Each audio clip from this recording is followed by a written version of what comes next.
Right, finally, hopefully, hello YouTube.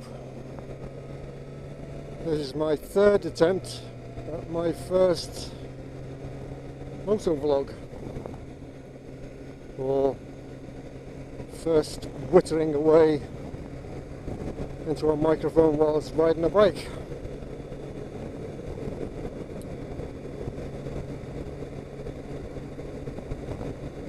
The first attempt I had was on a trip I did to Dumfries last week, when it started off okay, but I was concentrating that much on what I was doing and where I was going and the traffic and what have you, I forgot to speak most of the time.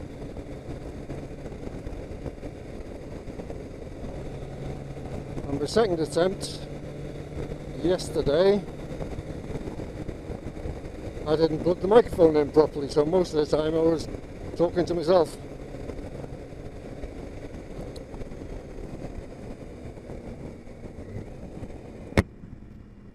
Hopefully this time we're sorted out. So at the moment I'm on the Struy Road. I'm just heading north for a few miles, turn round, I'll stop at the viewpoint and then I'll head home. So this is as I've said, this is my first motovlog. All my previous videos have been made from recordings that were done whilst I was travelling for work, mostly pre-COVID, and when I was recording those videos I wasn't thinking about putting anything on YouTube specifically. I was just recording my travels, recording in case anything went wrong that I needed to have evidence for, and to keep so that when I'm an old man who can't ride a bike anymore, I've got something to watch and pretend I'm riding a bike.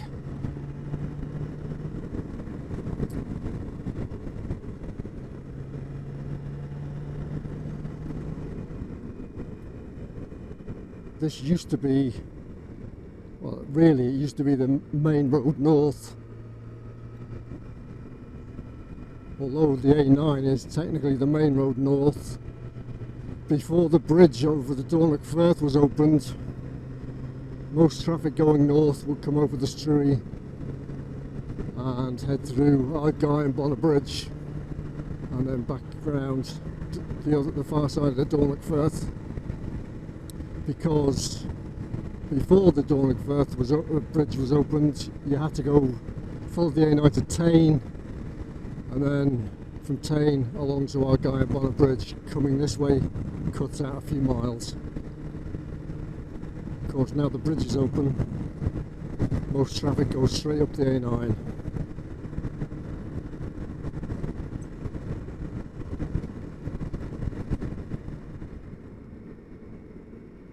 There's a viewpoint just around the corner here.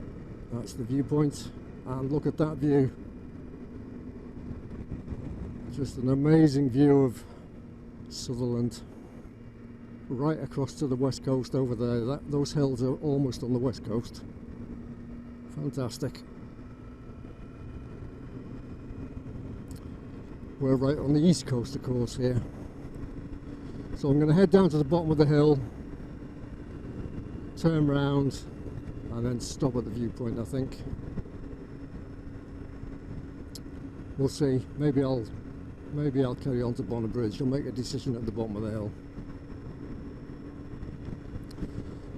Yeah, so the first attempt at doing this was my trip to Dumfries last week, and as I said, it started off well enough, but pretty soon I was forgetting to speak, and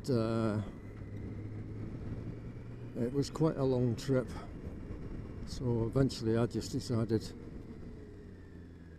to get on with the trip and not worry about motovlogging. I did a wee bit on the way back. I want to make a video about my favourite route from the Scottish border to the Highlands. I won't talk about that anymore now. Wait till I release that video, or till I make it and then release it.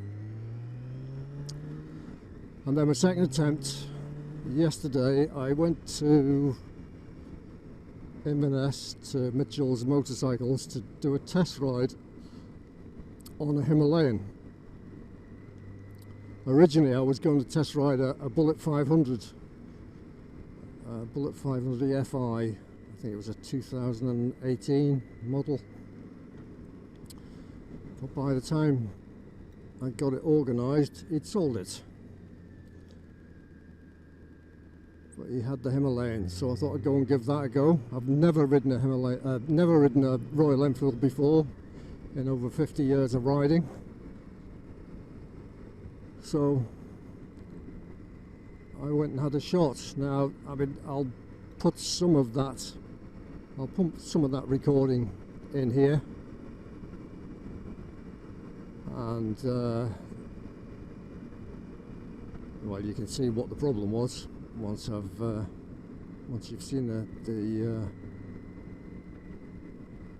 the short clip.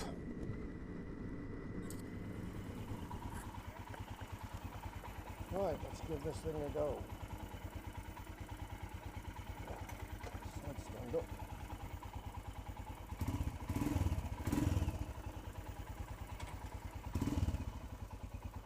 Some mirrors.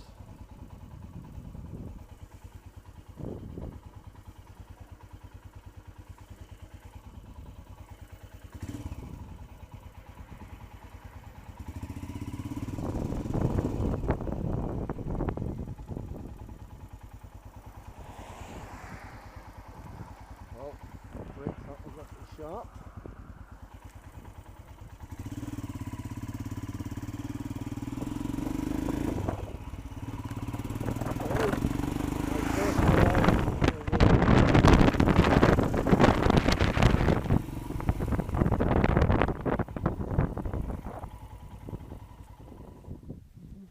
Bad.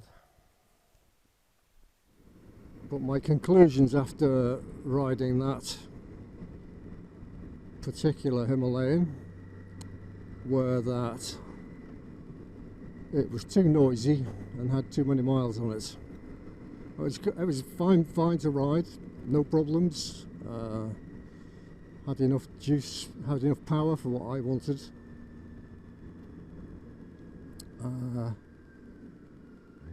But whoever had it before had put on a noisy pipe.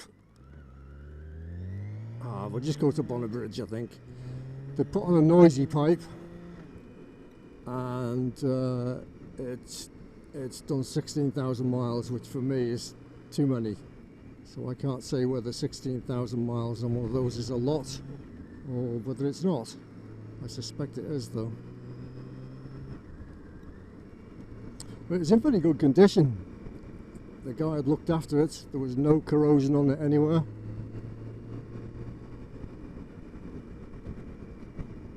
But not for me.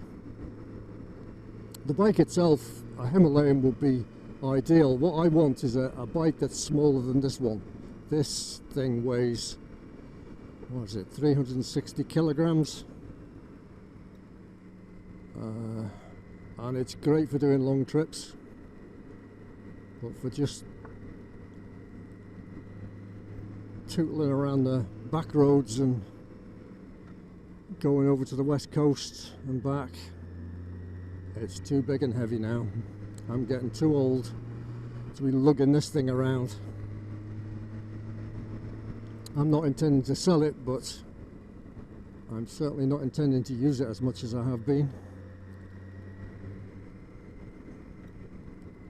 Not quite sure why we're doing a sat-nav indicated 36 miles an hour on a main A road like this.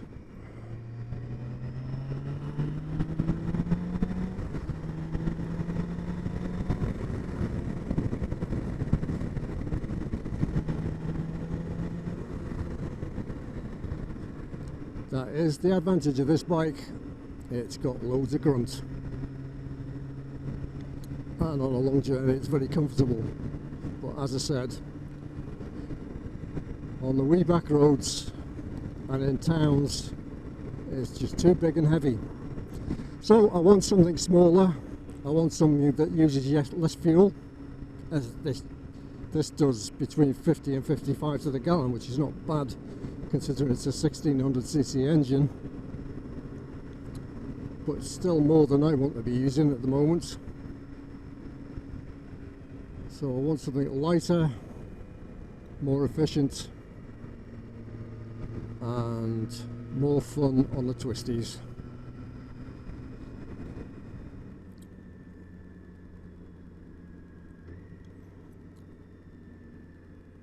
This is our guy we're into now.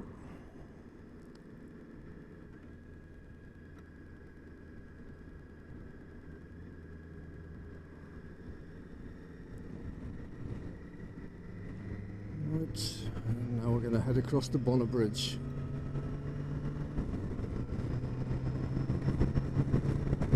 I think I've attracted a fly on the camera lens already, so I need to stop and deal with that anyway. That's what this is about, by the way. Allows me to see if there's any rubbish on the camera lens.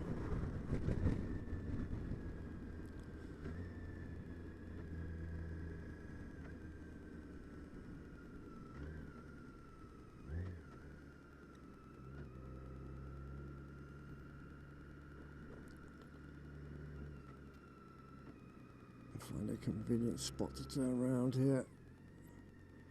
This is a big heavy thing. It's got no reverse gear, so you need to take every advantage you can, and if there's a wee bit of a backward slope, it makes life a lot easier. Oof. Oh god. Yes, I need a lighter bike.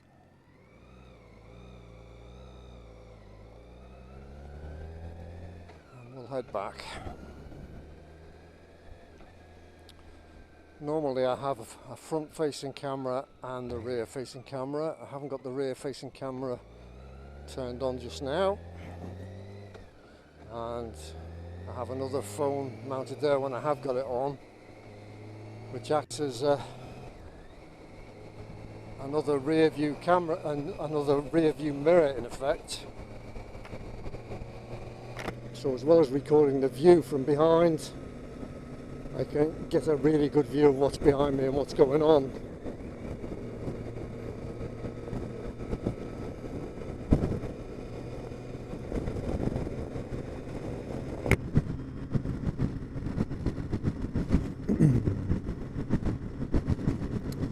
So even when I'm on a long trip, I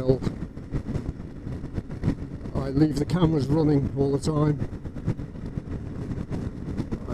I can't be bothered with the worrying about turning them on and turning them off, and of course it's inevitable that as soon as you turn it off, something happens that you want to record. So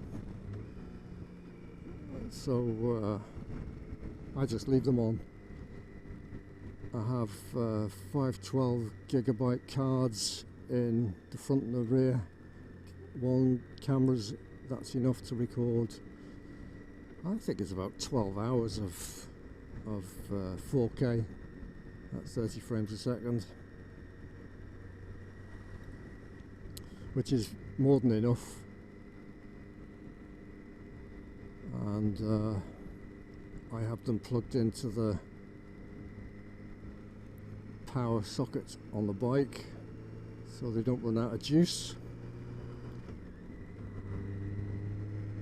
And the helmet camera is a Drift XL, which seems to have a 7 to 8 hours of life in it, which again is enough. When I stop for a drink and a bite to eat, I plug it in just to charge it up a wee bit more.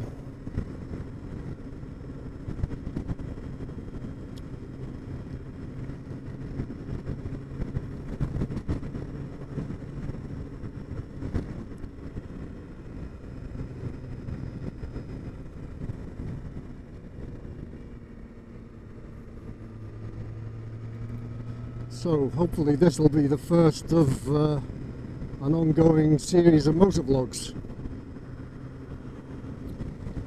I'm going to call it Mick's Meanderings, because that's what I tend to do. Like a lot of bikers, I hate riding on the major roads and the motorways. Give me the back roads and the B roads anytime, even on this.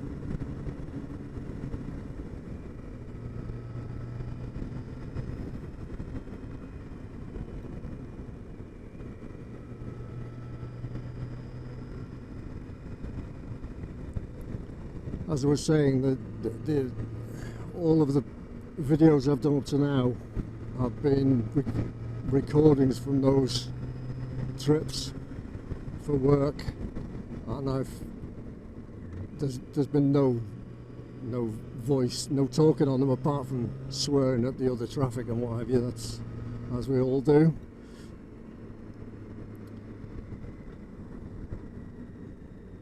And I decided to just put a musical background to them. Some of the music is off YouTube's music library, and some of it is my own. The biggest problem with doing videos like that is it takes ages. It takes a lot of work to synchronize the music and the video, and if it's my own music, it takes even longer to produce the music. It takes longer to produce the music than it does to produce the video, so it just takes a long time.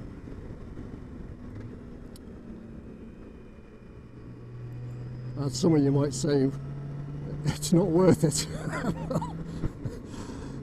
Sometimes I would agree with you.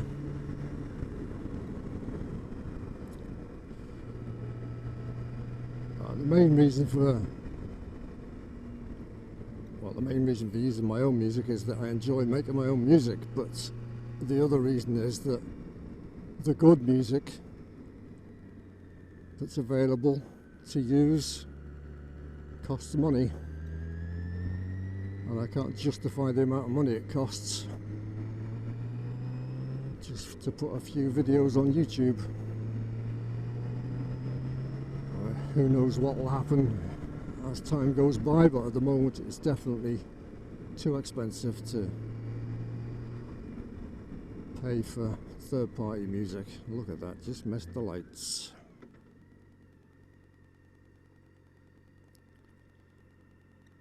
It's quite warm as well. What time is it? 20 past 6 and it's still boiling hot up here. But there's not even anything waiting to come through.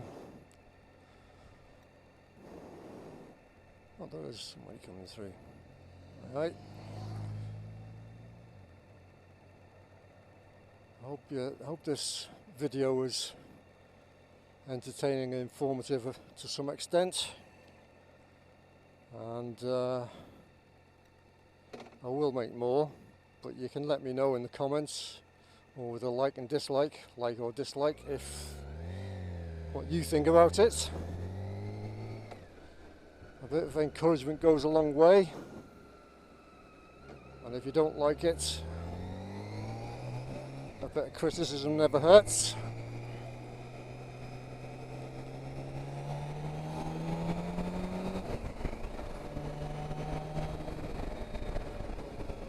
I'll just get up the hill here to the viewpoint and I'll stop, give you a bit of a look.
do.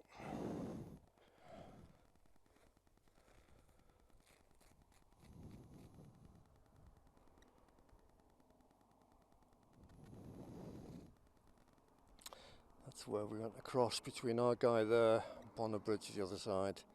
You can't quite see the bridge from here. Head back now.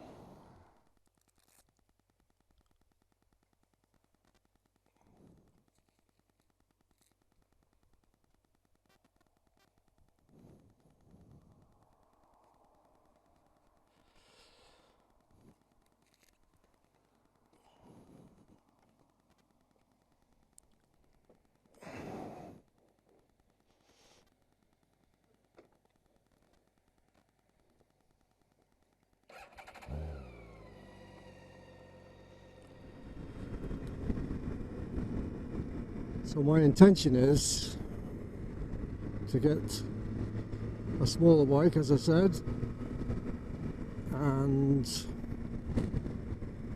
start doing some vlogs whilst travelling the back roads of the Highlands. And I've got, hopefully I'm doing a test ride next week of another Bullet 500 EFI,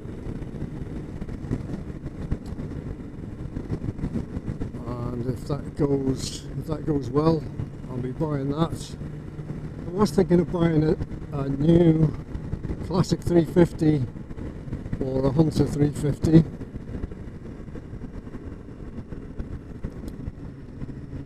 but I think I want the extra power that's available with the 500. I know it's not a lot, it's 27 horsepower against 20. It's not a huge amount, but it will make a difference if I'm riding to the west coast, which I will be doing a lot. There's quite a few hills between here and the west, steep ones, and if I want to take a passenger, well, it wouldn't be practical on the 350.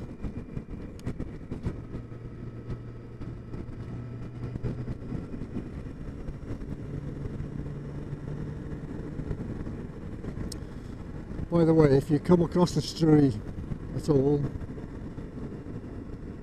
it's not a bad road to ride. It's a bit up and down. I mean, it's bouncy, and if you're coming across in the evening or at night, you need to watch out for deer.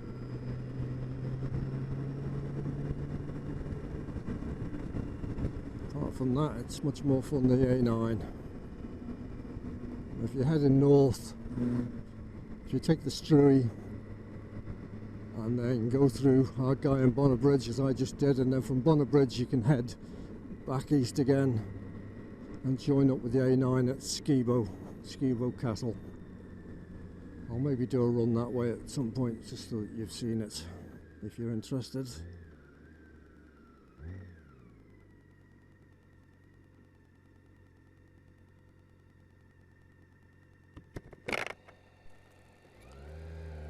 Right, thanks for watching. I hope you got something from the time you spent watching this. Thanks to those of you who subscribed up to now, and hopefully a few more of you will.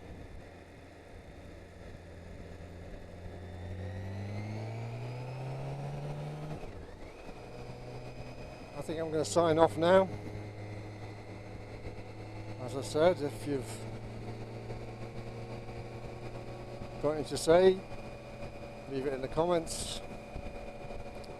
Leave a like or a dislike, I don't mind. And I'll speak to you in the next one. Bye for now.